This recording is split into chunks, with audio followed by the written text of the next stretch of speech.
छम छम नाच ललन की बुआ, ललन की बुआ, भैया के घर में भतीजा हुआ।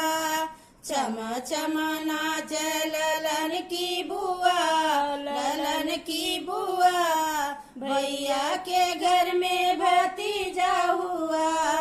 कोई ढोलक कोई मजीरा बजावे, कोई ढोलक कोई मजीरा बजावे, ताली बजावे ललन की बुआ, ललन की बुआ, भैया के घर में भतीजा हुआ। ताली बजावे ललन की बुआ, ललन की बुआ, भैया के घर में भतीजा हुआ। छम छम नाच ललन की बुआ, ललन की बुआ, भैया के घर में भतीजा हुआ। भैया के साली लडुआ बनावे, भैया के साली लडुआ बनावे, सबको खिलावे ललन की बुआ, ललन के बुआ, भैया के घर में भतीजा हुआ। सबको खिलावे ललन के बुआ, ललन की बुआ, भैया के घर में भतीजा हुआ।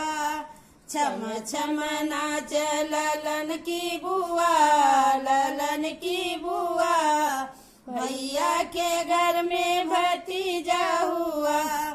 सासू जी आई देवता मनावे, सासू जी में देवता मनावे, करा लगावे ललन की बुआ, ललन की बुआ, भैया के घर में भतीजा हुआ।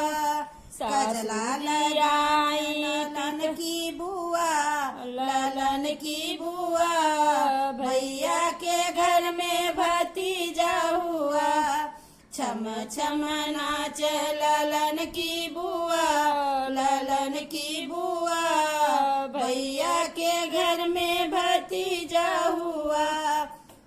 ललना के पापा ने कंगना दिया है, ललना के पापा ने कंगना दिया है, सबको दिखावे ललन की बुआ, ललन की बुआ, भैया के घर में भतीजा हुआ। सबको दिखावे ललन की बुआ, ललन की बुआ, भैया के घर में भतीजा हुआ। छम छम नाच ललन की बुआ, ललन की बुआ, भैया के घर में भतीजा हुआ।